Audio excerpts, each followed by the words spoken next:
여기 이 오늘 본문에 보면 예수님께서 크고 첫째 되는 계명에 대해서 말씀해 주십니다.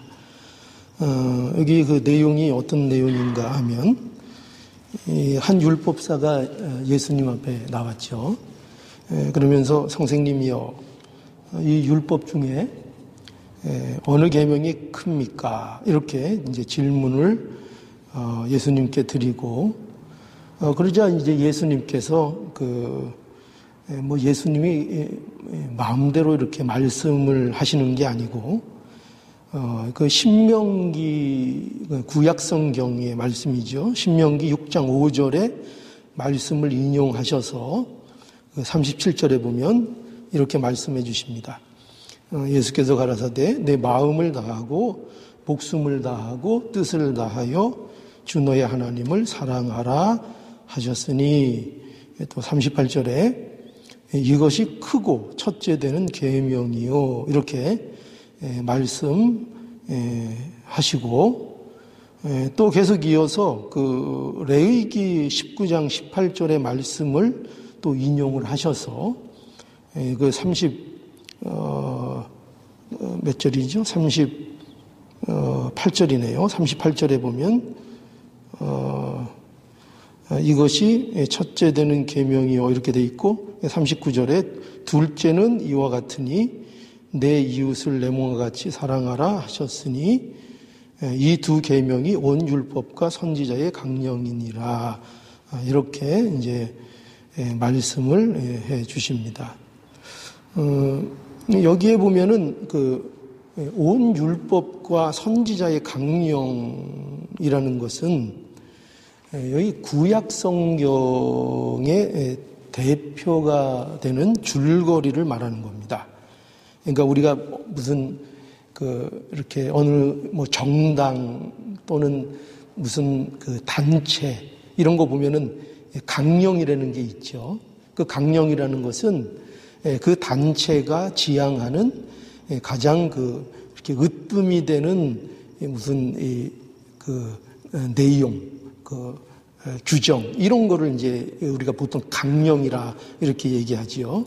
그래서 이 온 율법과 선지자의 강령이라 이 말씀은 구약 성경이 말하고 있는 그 구약 전체가 대표하고 있는 그 강령, 그 줄거리, 으뜸이 되는 핵심 내용이 뭐냐 하면 그것이 바로 하나님을 사랑하는 것과 내 이웃을 사랑하는 것이다.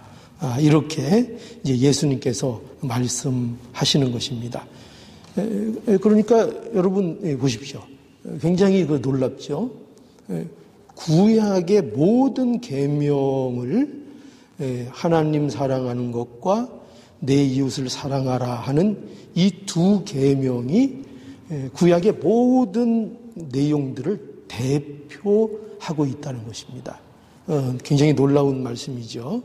그래서 결국 이 모든 계명이 결국 요구하는 게 뭐냐, 그걸 알 수 있죠. 뭐냐면은 결국 사랑이다 하는 것입니다. 모든 계명이 결과적으로 알게 하려는 그 내용이 뭐냐, 그게 바로 사랑이라는 거예요.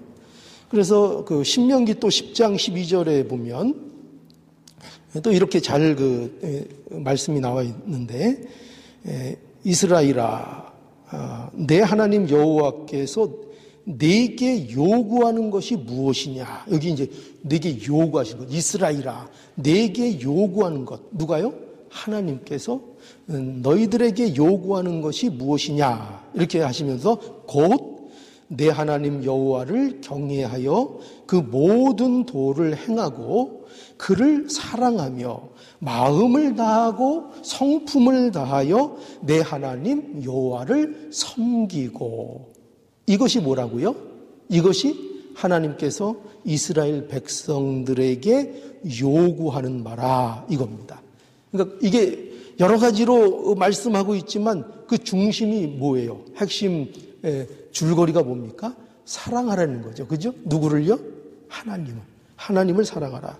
그래서 여러분 우리가 율법 하면 떠오르는 게 뭡니까? 일단 율법 하면 우리 머릿속에 번뜩 떠오르는 게 뭐죠? 그럼 십계명이죠. 그죠?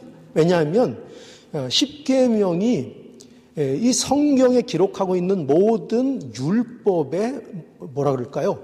원형이라고 말할 수 있어요.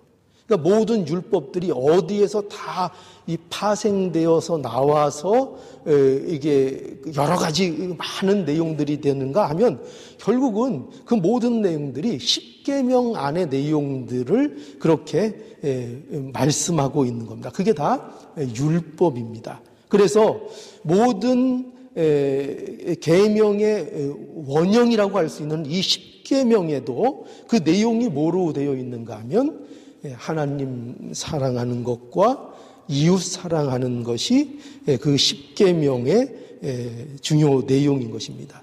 그렇죠? 예를 들어서 보세요. 나 외에 다른 신을 섬기지 말라라는 이 계명도 뭡니까? 결국은 나 외에 다른 신을 섬기지 마라라는 이 명령이 결국은 뭘 얘기하는 건가 하면 누굴 사랑하라는 얘기예요? 하나님 사랑을 얘기하는 거예요. 하나님 사랑하라. 이 내용을 계명으로서 주시고 있는 일계명이 뭐냐? 나 외에는 다른 신을 섬기지 마라. 이게 뭐예요? 하나님 사랑하라. 이 말씀인 거예요. 그죠? 그러니까 우상을 만들지도 말고 절하지도 말고 섬기지도 말고 하는 말씀도 뭐예요? 그게 곧 뭐예요? 하나님 사랑하라는 얘기 아니에요. 그죠? 하나님만 사랑하라. 다른 것들은 참신이 아니다. 하나님만 사랑하라 하는 겁니다. 그리고 그것만 그런가? 아니죠. 부모 공경하라. 우리 잘 알죠? 십계명. 살인하지 말라. 간음하지 말라. 도적질하지 말라. 거짓 증거하지 말라. 내 이웃의 것을 탐나지 말라. 모든 이 내용들도 결국 뭐에 대한 얘기예요? 사랑에 대한 얘기인 거예요. 누구를 사랑하라고요? 이웃을 사랑하라는 얘기죠. 그 하지 말라, 살인하지 말라가 뭘 얘기하는 거라고요? 사랑하라를 얘기하는 거예요. 사랑하라. 사랑하면 뭘 할 수 없어요. 살인하지 않아야 되잖아요. 그죠? 그러니까 모든 것이 사랑이라는 거예요. 그래서 이처럼 모든 율법은 그 정신을 알아야 되는 거죠. 그 정신이 뭐냐? 사랑이라는 거예요. 사랑. 결국 모든 율법은 사랑하라. 이 말씀을 하고 있는 겁니다. 자, 그래서 그 로마서 13장에도 가보면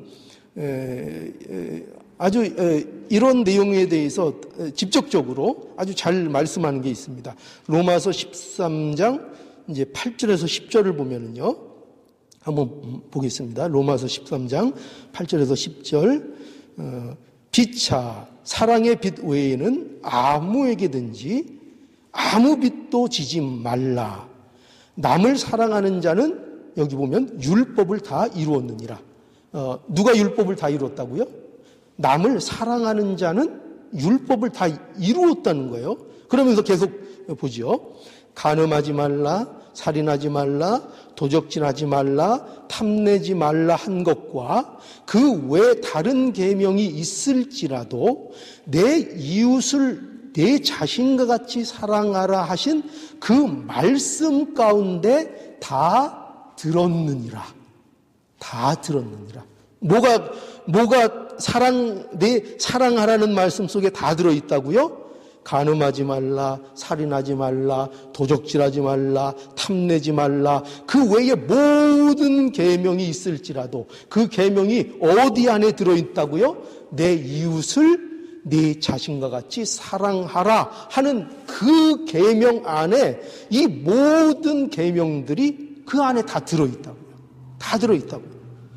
그러면서 10절에 그 로마서 13장 10절에 보면 사랑은 이웃에게 악을 행치 아니하나니 그러므로 여기 결론적으로 이렇게 말씀하죠. 사랑은 율법의 완성이다.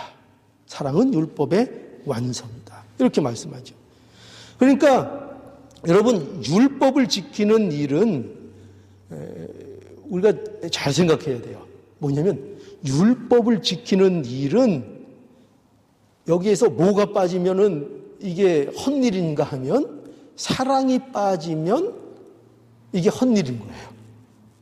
율법을 지키는 일에 있어서 무엇이 빠지면 율법을 지키지 않는 것이 되는가 하면 사랑이 빠지면 율법을 지킨다고 해도 지켜지는 게 아니에요.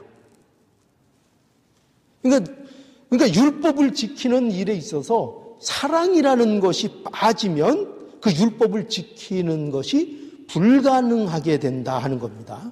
왜냐하면 계속 앞에 말씀드린 것처럼 율법의 요구는 근본적으로 뭘 요구하고 있는 거라고요?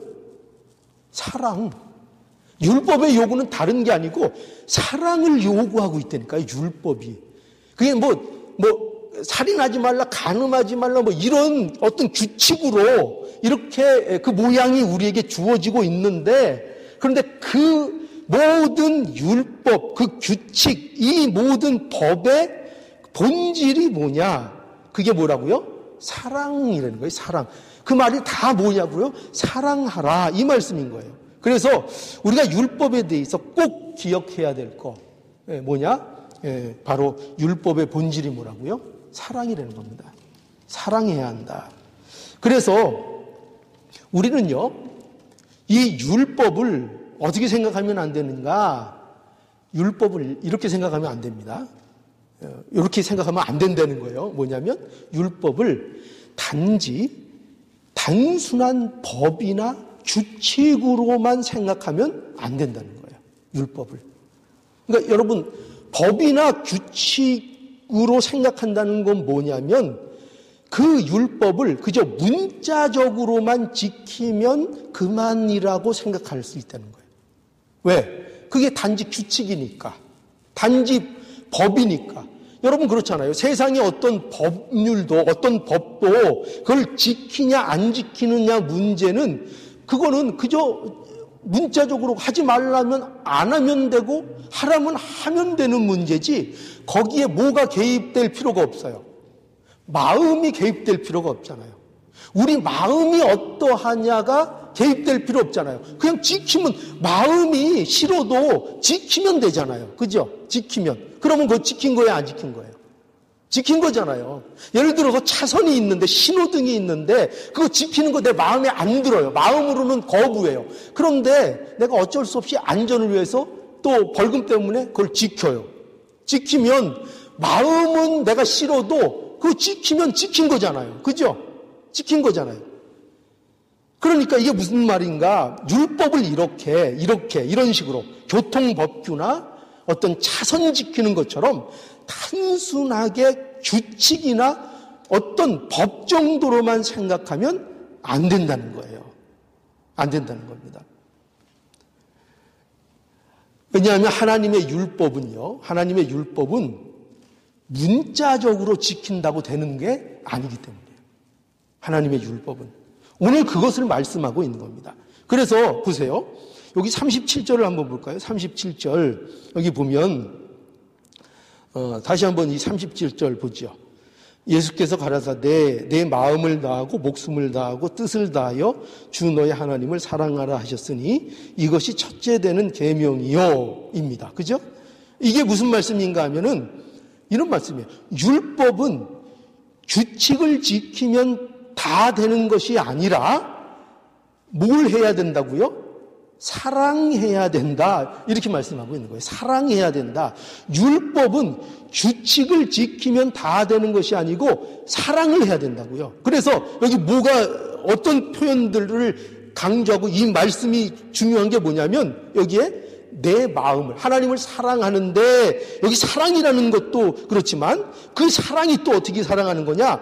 어떻게 해요? 내 마음을 다하고 목숨을 다하고 내 뜻을 다해서, 그러니까 내 뜻이라는 말은 내 힘을 다해서 이런 말씀이죠. 그러니까 마음을 다하고 목숨을 다하고 뜻을 다해서 하는 그 사랑을 하는 거, 이것이 있어야 된다는 거예요. 율법에는.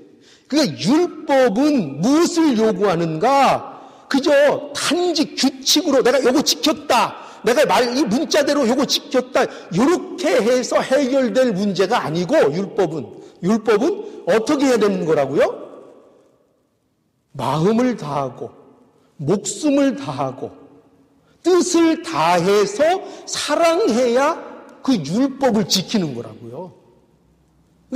그러니까 뭐 항목을, 규칙을 지켰다고 되는 문제가 아니라는 거예요. 그걸 말씀하고 있는 것입니다. 그래서 여러분, 사랑하는 척한다고 되는 게 아니에요. 사랑하는 척이 아니라 어떻게 한다고요? 하나님을 사랑하는 것은 마음을 다하고 목숨을 다하고 그 뜻, 힘을 다하여 하나님을 실제로 어떻게 하는 거예요?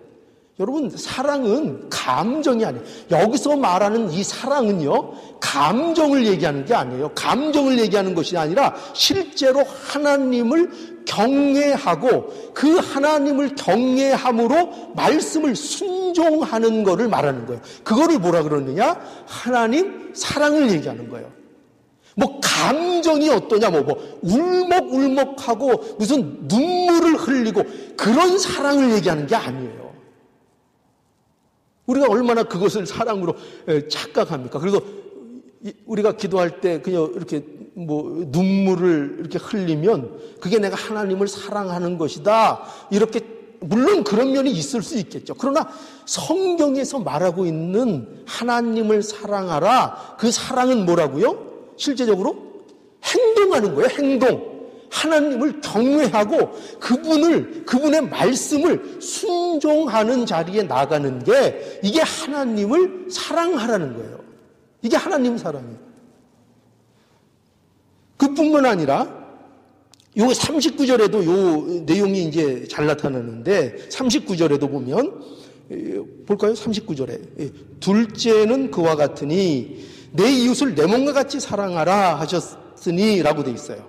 여기 보면은, 여기도 뭐 단순히 사랑하라 이게 아니라 어떻게 돼 있는가 하면은 내 이웃을 뭐같이? 내 몸같이 사랑하는 겁니다. 내 몸같이. 여러분, 내 몸같이 사랑한다는 거, 여러분 이 표현의 뜻을 어떻게 느껴지세요? 내 몸같이 사랑하라.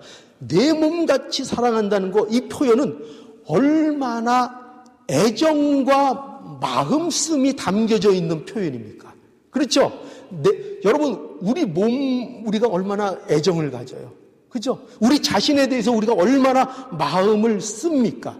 그러니까 내 이웃을 내 몸과 같이 사랑하라, 이 말씀은 내 몸이 어떤 몸이에요? 우리 몸이 어떤 몸이에요? 우리는 뭘 알죠?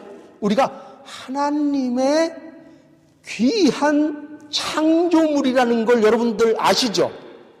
우리는 보통 존재가 아니라, 인간은 하나님의 놀라운 창조물이에요. 하나님의 형상을 따라 지음을 받은 하나님의 놀라운 창조물이에요. 그런데 그것을 우리가 알고 사랑하듯이, 그 사랑, 그 내 몸 얼마나 귀하냐 이거죠. 내 몸이 그렇게 귀한데, 그런 이웃도 뭐라는 거예요? 이웃도 내가 하나님 앞에 그렇게 놀라운 창조물이듯이, 하나님의 형상으로 지음받은 하나님의 그 창조물이듯이 내 이웃도 어떤 사람들이에요? 내 이웃들도 모두 하나님의 형상을 따라 창조된 그런 사람들이, 그런 창조물들이라는 거예요. 그러니 네가 하나님 앞에 그토록 귀한 것처럼 어떻게 하라는 거예요? 내 이웃도 내 몸처럼 사랑하라. 내 몸처럼 사랑하라. 이렇게 말씀하고 있는 거예요.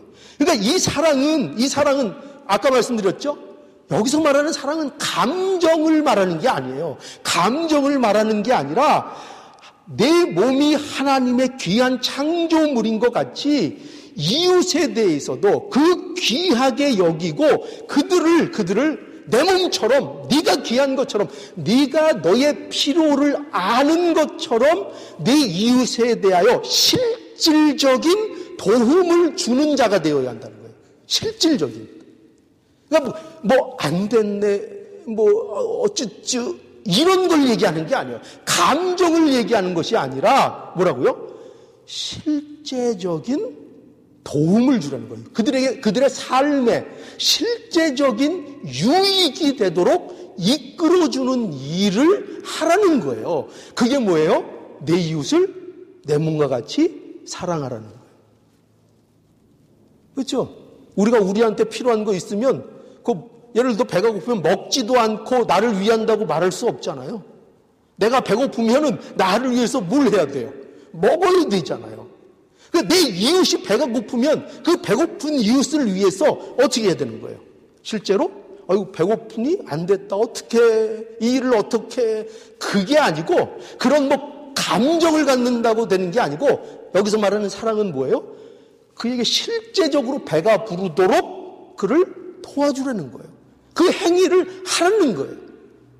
이것이 바로 실제적인 그러니까 이웃 사랑인 것입니다. 그래서 뭘 여러분 말씀드리는 건가? 하나님의 율법은요 단순히 뭐가 아니라고요? 규칙이 아니에요. 단순히 법 정도로만 취급하면 안 되는 거예요. 이거를 놓치면 율법을 그저 단지 법이나 규칙 정도로만 알면 어떤 일들이 생길까요? 여러분 어떤 일들이 생길 것 같아요? 저와 여러분들이 이 하나님의 율법, 하나님의 말씀을 단지 규칙 정도로 이해하고 있다고 쳐요. 그러면 어떤 일들이 우리한테 생기는지 아세요? 그러면 어떤 일들이 생기는가 하면은 율법의 경중을 따지게 돼 있어요. 뭐라고요? 율법 어느 게 크냐? 요게 요거보다 큰 거 아니냐? 요거 하기 위해선 요거는 좀 양보해도 되는 거 아니냐? 요것과 요것이 충돌하면 그럼 어떤 거를 더 해야 되느냐? 더 먼저 해야 되느냐? 이런 생각을 하게 된다고요. 왜? 율법을 단지 규칙이나 법률로만 알면 그것들은 어떻게 돼요? 서로 반드시 상충하는 일들이 생겨요. 모순되는 것처럼 되는 일들이 생겨요. 두 가지가 함께 생기면 어떤 거는 하나는 포기해야 되는 줄 아는 그런 경우들이 생기는 거예요. 어떻게 이해하면? 규칙으로만 이해하게 되면요. 그래서 오늘 이 본문에 율법사가 그래서 무슨 질문을 갖고 나오는 거예요? 율법 중에 어떤 게 제일 큽니까? 이 질문을 가지고 나올 수밖에 없는 거예요. 그래서 율법을 규칙이나 법률로 단지 알기 때문에 율법사들은 그 법률, 그 해석을 따지는 자들 아니에요? 그래서 그 율법을 가지고 규칙과 법률로만 이해할 때 어떤 결과가 나타나는가 하면 뭐가 나타나요? 그래서 뭐가 나타나냐? 정죄가 나타나는 거예요. 율법을 규칙으로 갖고 있잖아요? 율법을 그저 법으로만 이해하고 있잖아요? 그럼 내가 그 율법을 갖고 뭘 하게 되느냐? 그걸 가지고 남들을 정죄하는 일만 하게 되는 거예요. 정죄하는 일. 너 왜 이러냐? 너 왜 이건 못하냐? 너 이거 잘못됐지 않았냐?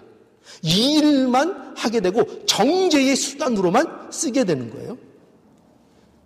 그래서 오늘 이 율법사는 결국 최악을 보여주고 있죠. 최악. 율법을 잘못 알고 있는 그 예의 최악을 보여주고 있어요. 뭐냐 그게 지금 이 율법을 이용해서 예수님을 잡으려고 하고 있어요. 최악이죠. 그죠? 율법을 이용해서 아까 율법의 본질이 뭐라 그랬어요?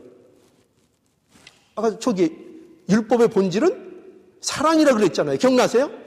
율법의 본질은 사랑인데 그 사랑이라는 본질을 가지고 있는 율법을 가지고 이 율법사들이 지금 기껏 하고 있는 일이 뭐냐면은 그 율법의 주인이 되시는 예수님을 그 율법을 이용해서 잡으러 나왔다고요. 율법을 가지고 예수님을 핍박하러 나왔다고요. 근데 율법의 정신은 뭐예요?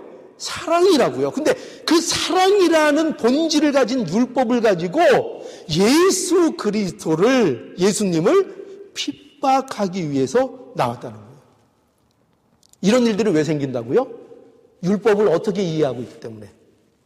단지 규칙과 법률로만 이해하고 있기 때문에요. 이거 틀리고, 이거 잣대돼서, 이거 틀리고, 이거 옳고 라는 규칙으로만 쓸 줄 알기 때문인 거예요. 그래서 율법을 대함에 있어서요, 우리가 알아야 될 것이 뭐냐면은 하나님께서 우리에게 요구하시는 것, 그것은 사랑이다. 이거를 분명히 알아야 돼요.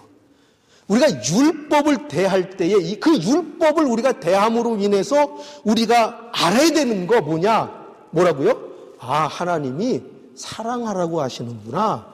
이걸 알아야 된다는 거예요. 인간에게 있어서 무엇보다 크고 첫째 되는 것은 하나님을 사랑하는 것이구나.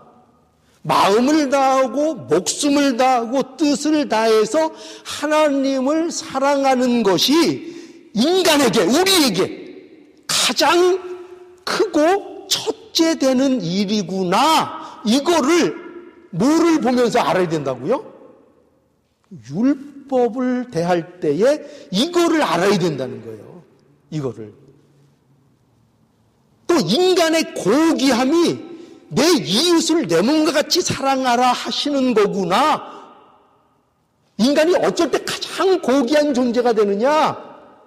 그것은 다른 데 있잖아. 무슨 명품으로 자신을 치장하고 또 세상에서 학문을 많이 연구하고 박사학위를 따고 그래야 품위가 있어지고 그래야 그 존재가 풍성해지는 것이 아니라 이웃을 내 몸과 같이 사랑할 줄 알아야 그것이 인간으로서 가장 고귀한 모습이구나. 그거를 뭐를 통해서 안다고요? 율법을 대할 때 그거를 봐야 된다는 거예요. 율법을 대할 때. 하나님이 요구하시는 크고 첫째 되는 게 뭐라고요? 그게 사랑이구나. 다른 게 아니고 사랑하라는 말씀이구나. 하나님을 사랑하라는 것과 내 이웃을 내 몸과 같이 사랑하라는 그것이 우리 인간들이 가져야 될 가장 고귀하고 가장 위대하고 가장 첫째 되는 바로 그 내용이구나. 그게 바로 사랑이구나. 이것을 알아야 한다는 거예요. 뭐를 볼 때요? 율법을 볼 때. 율법을 볼 때. 여러분들은 율법을 볼 때 뭘 보십니까? 쟤는 저것도 틀렸네. 쟤는 저것도 틀렸네. 이걸 보십니까? 아니면, 우리가 해야 될 건 사랑이구나. 이걸 보십니까? 율법을 여러분들이 대할 때. 뭘 보십니까? 뭘 보아야 된다고요? 사랑하라는 얘기구나. 사랑해야 되는 거야. 이거를 알려는 거예요. 자, 그런데 우리가 이 하나님 사랑과 이웃 사랑에 대해서 이렇게 생각하면서 꼭 알아야 될 게 또 있어요. 그건 뭐냐면, 그것은 이 두 계명, 굉장히 이게 여러분 하나님 사랑, 이웃 사랑이 굉장히 좀 이분적으로 이렇게 느껴지시죠. 그런데 이 두 계명이 대등하게 연결되어 있다는 사실을 잊지 않아야 됩니다. 그래서 여러분 37절 한번 우리 다시 보죠. 37절. 다시 한번 주의해서 한번 보죠. 요거 좀 읽을 때 주의를 필요합니다. 좀 잘 보세요. 예수께서 가라사대 내 마음을 다하고 목숨을 다하고 뜻을 다하여 주 너의 하나님을 사랑하라 하셨으니 이것이 크고 첫째 되는 계명이요. 이렇게 되어 있습니다. 그리고 그 다음에 어떻게 연결해서 예수님께서 말씀해 주시는가 하면 39절에 이렇게 되어 있죠. 둘째는 그와 같으니. 이 대목이 굉장히 중요한 대목입니다. 둘째는 이와 같으니 내 이웃을 내 몸과 같이 사랑하라 하셨으니 이 두 계명이 온 율법과 선지자의 강령이니라. 이렇게 되어 있습니다. 자, 여기 보면 여기 이런 말이 나오죠. 첫째, 둘째 이런 표현이 나오죠. 그래서 우리는 마치 앞에 이 하나님 사랑하는 것과 다음에 오는 이 이웃 사랑하라는 이 말씀이 어떤 우열이 있는 말씀인 것처럼 우리가 오해할 수 있습니다. 왜냐하면 여기 첫째, 둘째 이렇게 이제 표현이 돼 있어서 그런데 이 표현은 하나님을 사랑하는 것이 첫째로 중요하고 둘째로 이웃을 사랑하는 것이 그 다음으로 중요하다, 그런 말씀을 하시는 게 아니에요. 그런 말씀을 하시는 게 아니고 이 39절, 아까 제가 중요하다고 말씀드린 39절, 거기에 둘째는 그와 같으니, 이 표현을 잘 알아야 되는데, 이것은 하나님의 사랑이 첫째이고 이웃사랑이 둘째라는 둘째를 얘기하는 것이 아니고, 하나님의 사랑이 크고 첫째 되는 계명인 것처럼 두 번째로 지금 말하는, 예수님께서 말씀하고 있는 이 이웃 사랑도 하나님 사랑과 같이 크고 첫째 되는 계명이다, 이렇게 말씀하고 있는 거예요. 그러니까 이거는 순서를 얘기하는 것이 아니고 구분해서 앞에 하나님 사랑과 구분하여 둘째로 말하고 있는 이 이웃 사랑이라는 것이, 이것도 역시 뭐라고요? 크고 첫째 되는 계명이다, 이렇게 말씀하고 있는 거예요. 그래서 40절에 그래서 이렇게 예수님께서 또 확인하는 말씀을 주시잖아요. 40절에 이렇게 하죠. 이 두 계명이 온 율법과 선지자의 강령이니라. 뭐가요? 이 두 계명이, 하나님 사랑, 내 이웃을 내 몸과 같이 사랑하라 하는 이 계명이, 이 두 계명이 어떤 한 계명이 우위가 있는 것이 아니라 이 두 계명이 동등하게 연결되어 이것이 하나가 돼서 율법과 선지자의 강령이라고 말씀하고 있는 거예요. 그래서 우리가 여러분 분명히 알아야 될 거 뭐냐? 하나님 사랑과 이웃 사랑은 어떻게 될 수 없다. 분리될 수 없다. 뭐라고요? 하나님 사랑과 이웃 사랑은 분리될 수 없습니다. 그것은 하나로 연결된 거예요. 하나로. 여러분 다시 십계명 말씀을 다시 한번 예를 들어보겠어요. 여기 우리 잘 아는 대로 1계명에서부터 4계명, 우리가 흔히 하나님에 대한 사랑, 하나님에 대한 계명이라고 말씀하는 겁니다. 그런데 1계명에서 4계명이 하나님 사랑을 요구하는 말씀일 뿐만 아니라 놀랍게도요, 5계명에서 10계명도 결국은 뭐에 대한 말씀이냐? 하나님을 사랑하라는 말씀이에요. 살인하지 말라, 간음하지 말라, 이 말씀도 결국 뭐예요? 이것도 하나님 사랑하는 법을 가르쳐주고 있는 거예요. 뭐로? 너희는 어떻게 알아? 이웃을 사랑해서. 간음하지 말고, 살인하지 말고, 이웃에게 거짓 증거하지 말고, 그것을 통해서 실제적으로 뭘 하라는 거예요? 하나님 사랑을 보이라는 거예요. 그러니 여러분, 사실은 1계명에서 10계명 모두가 뭐예요? 하나님 사랑하라는 거예요. 또 5계명부터 10계명을 우리가 생각하면 이거 우리가 이웃 사랑이라고 잘 이해하고 있죠. 그런데 1계명부터 4계명인 하나님을 사랑하는 것도 바로 이웃 사랑이라는 거예요. 그러니까 살인하지 않는 것만 이웃 사랑이 아니고 나 외에 다른 신을 섬기지 말라 하는, 다른 신을 섬기지 않고 하나님께만 예배하는 것도 뭐라는 거예요? 그것도 이웃 사랑이래요. 왜 그렇죠? 하나님 사랑이 우리를 어디로 이끌기 때문에, 진정한 이웃 사랑으로 우리를 이끌기 때문입니다. 여러분, 참 이웃 사랑은 하나님 사랑에서부터 나오는 거예요. 그러니까 하나님 사랑을 하지 않으면 진정한 이웃 사랑을 할 수 없는 거예요. 흉내는 내겠죠. 그런 척은 하겠죠. 그것이 자기의 이익이 되는 때 모양을 취하겠죠. 그러나 진정한 이웃 사랑이 안 되는 거예요. 이와 같은 내용을 잘 정리한 게 또 있죠. 요한일서 4장 20절에 한번 여기 보면 이렇게 되어 있습니다. 요한일서 4장 20절에 보면 보세요. 얼마나 정확하게 말씀하고 있는가? 누구든지 하나님을 사랑하노라 하고 그 형제를 미워하면 이는 거짓말하는 자니 자, 누가 거짓말한다고요? 하나님을 사랑하노라 하고 그 형제를 미워하면 이는 거짓말하는 자니. 뭐가 거짓말이라는 거예요? 하나님을 사랑한다는 게 거짓말이라는 거예요. 누구를 미워하면? 형제를 미워하면. 내가 아무리 하나님 내가 사랑해, 하나님 사랑해, 하나님 경외해 아무리 얘기해도, 아무리 내가 주장해도 그 형제를 미워하면 그거 거짓말이다. 성경이 그렇게 얘기하고 있는 거예요. 또 보는 바 그 형제를 사랑하지 않는 자가 보지 못하는 바 하나님을 사랑할 수 없느니라. 우리가 이 계명을 주께 받았나니 하나님을 사랑하는 자는 또한 그 형제를 사랑할지니라. 하나님 사랑과 형제 사랑은 그래서 뭐예요? 분리될 수 없는 거예요. 그러니까 우리에게 크고 첫째 되는 계명이 뭐죠? 뭡니까? 하나님 사랑이고 이웃 사랑입니다.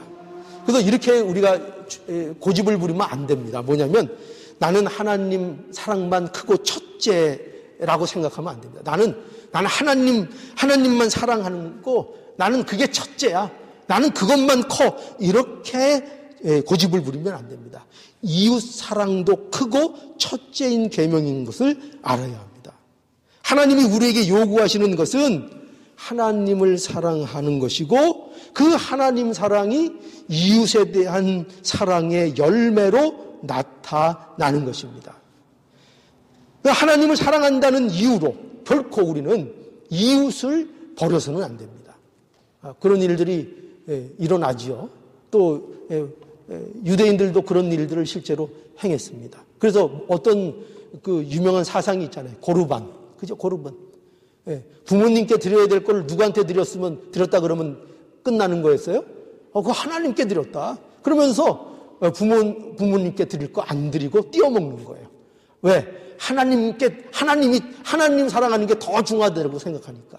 그죠? 그러니까 하나님께 했으면 다른 건 다 무시해도 된다는 거예요. 그런 식의 생각을 가지면 안 된다는 거예요. 하나님 사랑과 이웃 사랑은 반드시 연결되어 있다는 것입니다. 이웃 사랑을 버리면 안 된다는 거예요. 그래서 우리는 하나님을 사랑함으로 이웃을 사랑하고 이웃을 사랑함으로 하나님의 사랑이 우리 안에 있음을 증거받아야 하는 것입니다. 이것이 우리에게 필요한 거예요. 그런데 여러분, 그런데 문제가 있어요. 뭐냐면 하나님을 사랑하라, 내 이웃을 사랑하라는 것이 모든 율법의 강령이라는 것, 그 진리를 우리가 알게 되었습니다. 그런데 율법사들은 이거 몰랐을까요, 사실? 이게 예수님이 만들어내신 말씀이 아니에요. 이미 구약부터 그것이 있는 말씀이에요. 그러니까 율법사들도 이런 내용을 알아요. 그런데 여기서 그래서 우리가 중요한 사실을 놓치면, 이 사실을 하나 놓치면 우리는 불행한 자가 됩니다. 그게 뭐냐? 그게 뭘 것 같아요? 예수 그리스도입니다. 예수 그리스도. 그러니까 이 문제가 너무나도 중요한 건데 이 문제만 알고 있다고 되는 게 아니에요. 내 이웃을 사랑하고 하나님을 사랑하라. 그것이, 그 사랑하라는 것이 율법의 본질이구나. 그러니까 율법을 볼 때마다 우리가 사랑해야 되는구나. 사랑이라는 요구를 받고 있구나. 그것만 알면은 불행한 거예요. 불행해져요. 그것만 알고 뭐가 없으면요. 예수 그리스도를 모르면요. 예수님을 모르면. 여러분 한번 생각해 보세요. 자, 타락하여 그 마음이 부패한 자들에게 또 의에 대하여 무능한 자들에게 이렇게 요구한다고 보세요. 마음을 다하고 너 목숨을 다하고 네 뜻을 다하여 네 힘을 다하여 하나님 사랑해야 된다. 너 그거 갖고도 안 된다. 너 그 사랑을 가졌으면 반드시 내 이웃을 내 몸처럼 아끼고 사랑해야 된다. 실질적인 사랑 해줘야 된다. 이렇게 요구받고 있는 거예요. 자, 그러면 보세요. 타락해서 부패한 우리가, 의에 대해서 무능한 우리가 이 요구를 받게 되면 세상에 이것보다 더 무거운 짐이 어디 있겠어요? 여러분, 사랑, 오늘 목사님이 사랑에 대해서 얘기하니까 좋다 그렇게 느끼셨어요? 여러분, 이 사랑의 요구가 얼마나 무섭고 무거운 건지 여러분 느끼실 수 있으시겠어요? 여러분, 그냥 사랑하는 척 하라는 게 아니에요. 어떻게 하라고요? 목숨을 다하고, 그죠? 마음을 다하고, 내 힘을 다해서 사랑해야 된다. 사랑하는 척을 얘기하는 게 아니다. 그렇게 내 모든 것을, 내 전 인격을 들여서 사랑하는 그 사랑이어만 한다. 그거는 하나님 뿐만 아니라 내 이웃에 대해서도 그렇게 사랑해야 된다. 이 말씀이 여러분들에게 어떻게 느껴지세요? 얼마나 무거운 짐입니까? 여러분, 이거 할 수 있어요? 이게 가벼워요? 얼마나 무거운 짐입니까? 그러니까 이게 여러분, 예수 그리스도가 없으면 이것처럼 무겁고 이것처럼 무서운 짐이 없는 거예요. 차라리 다른 규칙을 하나 지키려면 되죠. 그저 율법이 규칙이고 법률이니까 그거 지켜라. 너 사랑하는 척하라. 살인하지 말라. 안 죽이면 되고, 간음하지 말라. 마음을 어떻든지 간음 안 한 척하면 되고, 그러면 지킨 거예요. 그러면 뭐 간단하죠. 그런데 뭐요? 내 마음, 내 목숨, 내 힘, 너 전 인격적으로 사랑하는 거 아니면 그거 틀렸다 이거예요. 그러면 얼마나 무겁습니까? 그러니 여러분, 우리가 놓치지 않아야 될 게 뭐냐? 지금 이 말씀해 주시는 분이, 여러분, 이게 얼마나 은혜로워요. 지금 이 말씀을 지금 해주시는 이 성경에 지금 이 말씀을 선포하고 계신 이분이 누구냐? 이분이 예수 그리스도라는 거예요. 그것 때문에 우리에게 희망이 있는 겁니다. 예수님은 첫째되고 크고 첫째되는 계명을 알려주시려고만 오신 분이 아닌 거예요. 이 세상에 자, 잘 들어라. 너희 목숨을 다하고 마음을 다하고 뜻을 다해서 하나님을 섬기고 내 이웃을 내 몸과 같이 사랑하라. 이것만 알려주고 이 정보를 주기 위해서 오신 분이 아니라는 거예요. 단지 그걸 알려주려고 온 분이 아니라 그것을 말씀해 줄 뿐만 아니라 어떻게 하러 오셨어요? 이루시러 오신 분이라는 거예요. 거기에 우리에게 희망이 있는 거예요. 예수님이 이것을 완성하러 오셨다는 겁니다. 마태복음 그래서 5장 17절에 예수님께서 이 오해에 대해서 분명히 말씀하시죠. 내가 율법이나 선지자나 폐하러 온 줄로 생각하지 마라. 폐하러 온 것이 아니요 어떻게 해요? 완전케 하려고 내가 왔다. 율법을 어떻게 해요? 율법을 내가 폐하러 온 것이 아니다. 오해하지 말라. 나는 율법을 완전케 하기 위해 있다. 그 율법이 뭐예요? 그 크고 첫째 되는 계명이 뭐예요? 사랑하라. 하나님 사랑하고 내 이웃을 내 몸과 같이 사랑하라. 이것을 누가 이루시러 왔다고요? 예수님이 완성하시러 오셨다는 거예요. 그래서 우리가 이게 복음인 것입니다. 그래서 우리에게 희망이 있는 거예요. 이 예수님이 이 말씀을 안 하시고 예수님이 우리에게 오신 분이 아니라면 우리에겐 희망이 없는데 지금 여기 보세요. 예수님이 이 말씀을 하고 계신 거예요. 내가 이 말씀을 하는 이유는 이것을 가르치는 이유는 뭐라는 거예요? 내가 그 일을 이루러 왔다는 거예요. 내가 이 일의 완성자로 왔다는 거예요. 그러니 뭐예요? 그러니 나를 믿어라 하는 것이죠. 내 안에 거하라. 예수님이 그걸 말씀하시는 겁니다. 그래서 여러분, 믿는 자들에게 율법은 더 이상 짐이 아닙니다. 더 이상 짐이 아니에요. 무거운 짐이 아니에요. 무거운 것이 아니에요. 더 이상 예수 그리스도 안에 있는 자들에게 율법은 무거운 것이 아닙니다.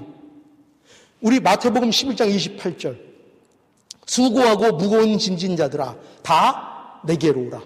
누구의 초청이에요? 예수님의 초청이시죠? 다 내게로 오라. 내가 너희를 쉬게 하리라. 내가 너희를 쉬게 하리라.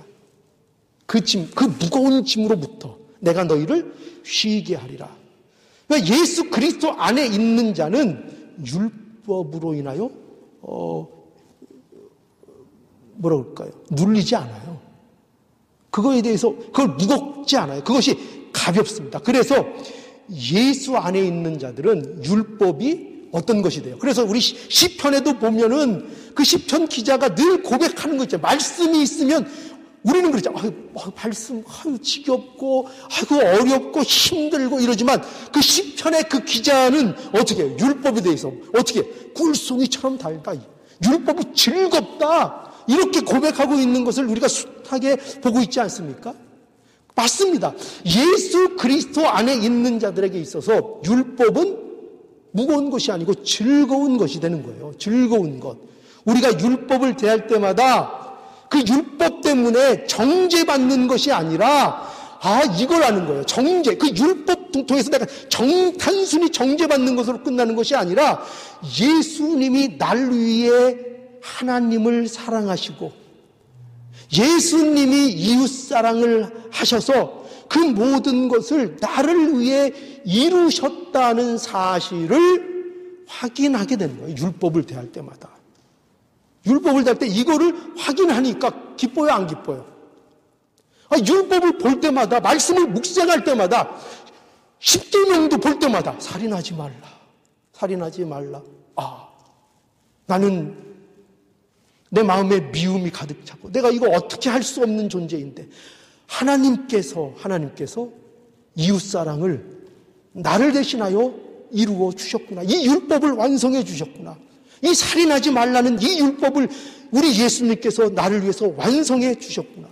이게 확인되니까 기뻐요, 안 기뻐요? 기쁘게 된 거죠. 즐겁죠.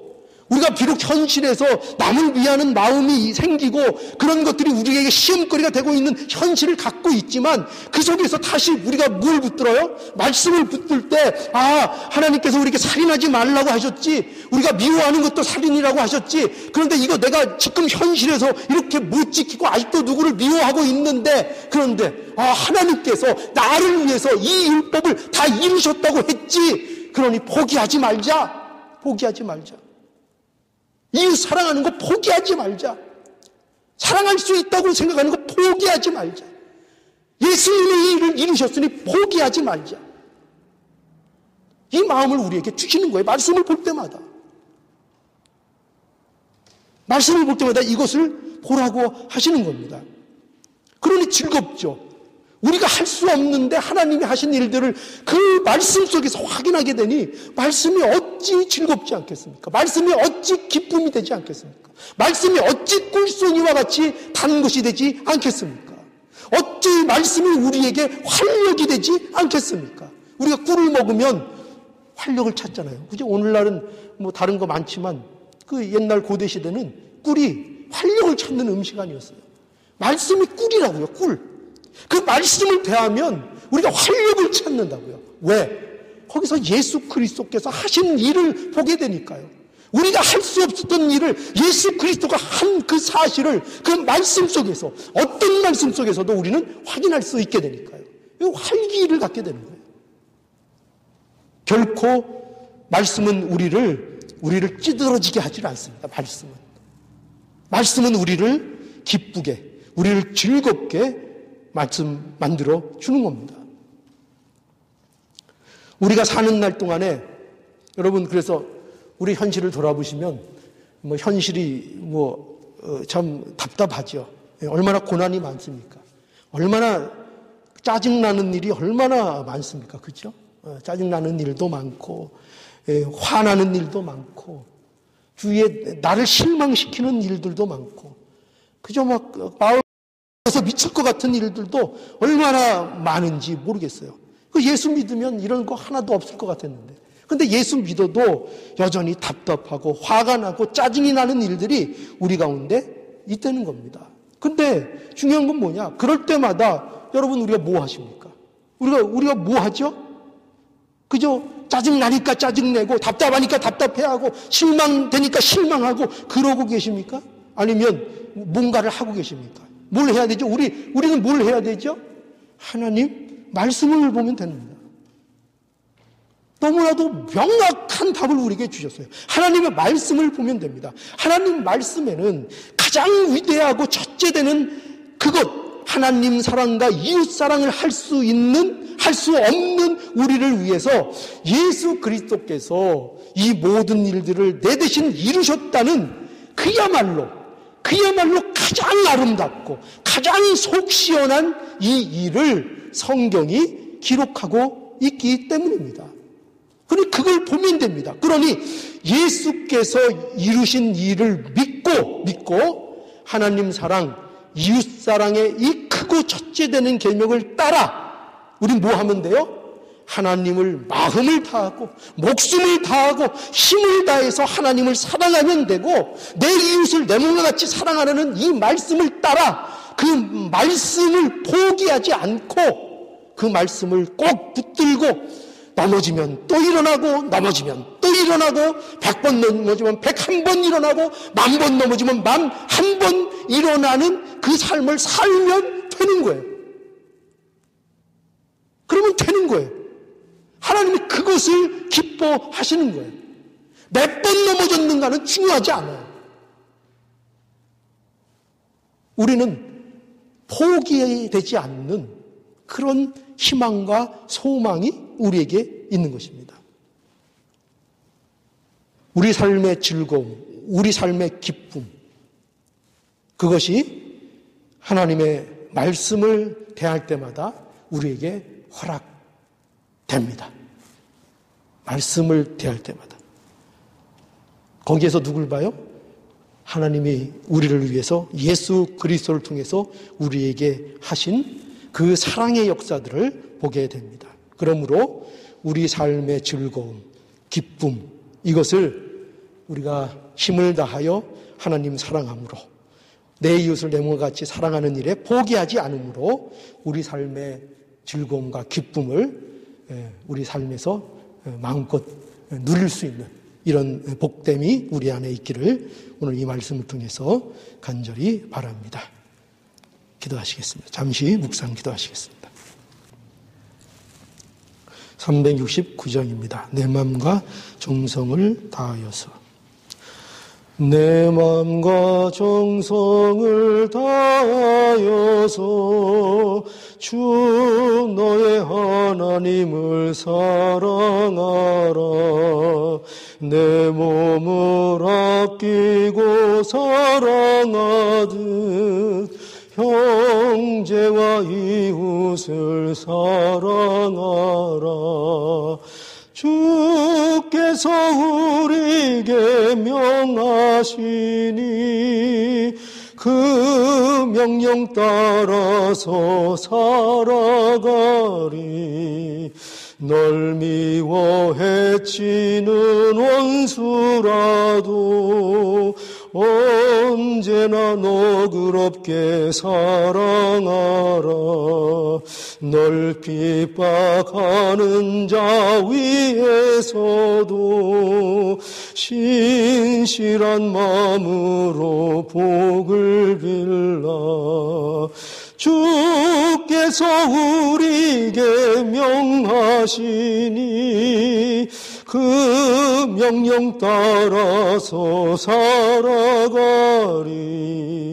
나 항상 주님을 회방하고 형제를 억울하게 괴롭혔다. 이러한 죄인을 사랑하사 주께서 못 버려 죽으셨다. 속죄의 큰 사랑 받은 이 몸 생명을 다 바쳐 충성하리. 아멘. 네, 한번 기도하시겠습니다. 걸어가시고 존귀하신 하나님 아버지, 은혜를 감사합니다. 하나님께서 우리에게 율법을 주시되 그 율법을 통해서 하나님 사랑하라 하시고, 또한 내 이웃을 내 몸과 같이 사랑하라, 그 사랑을 요구하셨사오니 아버지 하나님, 우리가 부족하고 우리가 연약한 것을, 우리가 할 수 없는 것을 예수 그리스도께서 또한 완성하여 주셨사오니 아버지 하나님, 예수 그리스도 의지함으로 하나님을 마음을 다하고 목숨을 다하고 힘을 다하여 사랑하고 내 이웃을 내 몸과 같이 사랑하라 하신 이 말씀을 순종해 나감으로 포기하지 않음으로 우리의 삶 속에 기쁨과 즐거움이 넘치도록 복을 허락해 주시옵소서. 아버지 하나님, 귀한 예물을 드린 모든 손길에 하나님 함께해 주시고 또 각 가정과 자녀들과 모든 일들 위해 하나님 복을 내려주시고 그들이 하나님 의지함으로 천국을 누리는 복된 삶이 되게 하여 주시옵소서. 예수님의 이름으로 기도하옵나이다. 아멘. 광고 드리겠습니다. 이번 주 중보 기도는 박병기 집사님 가정입니다. 우리 박병기 집사님 가정 위해서 또 기도 한 주간 해주시기 바랍니다. 주일 가정 예배 정해진 시간 가지시고 그 시간을 정해놓고 예배를 드리는 것이 중요합니다. 시간을 정해놓고 또 단정한 복장과 또 성경 찬송 잘 구비하셔서 하나님 앞에 각 가정에서도 신령과 진정으로 예배 드리기를 간절히 바랍니다. 우리가 예배가 무너진 삶은 우리가 신자로서 삶을 사는 것이 아닌 것을 명심해야 하겠습니다.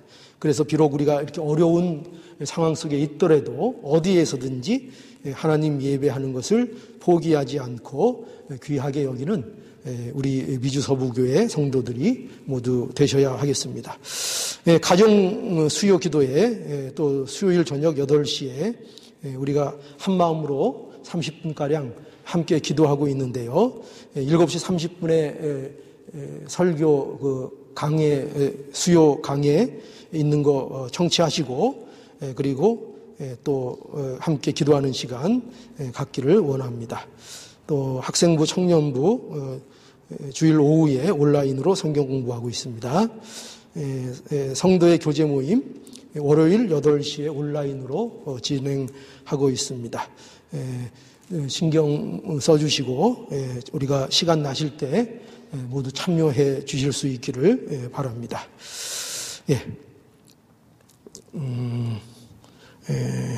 다른 또 광고 있으십니까? 제가 오늘 주보를 이렇게 한 것은 어제 갑자기 제 컴퓨터 하드가 완전히 날아가 버려가지고 안에 있는 모든 자료가 다 날아가 버렸습니다. 아까운 게 많은데 다 날아가서 이제 무가 돼 버렸어요. 그래서 이제 다시 다 정비를 해야 될 것 같습니다. 어쨌든 그래서 이제 임시로 제가 이렇게 꾸려 왔습니다. 그래서 1장 찬송하시고 축도로 마치겠습니다.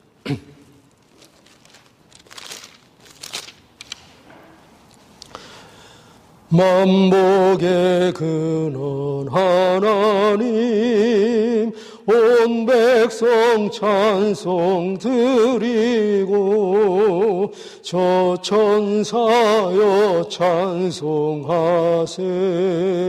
찬송 성부 성자 성령 아멘. 지금은 우리 주 예수 그리스도의 은혜와 하나님 아버지의 무한하신 사랑하심과 성령님의 인도하시고 교통하시는 귀한 역사가 하나님을 사랑하고 내 이웃을 내 몸과 같이 사랑하기를 힘쓰는 하나님의 자녀들 머리 위에 영원토록 함께 있기를 축원하옵나이다.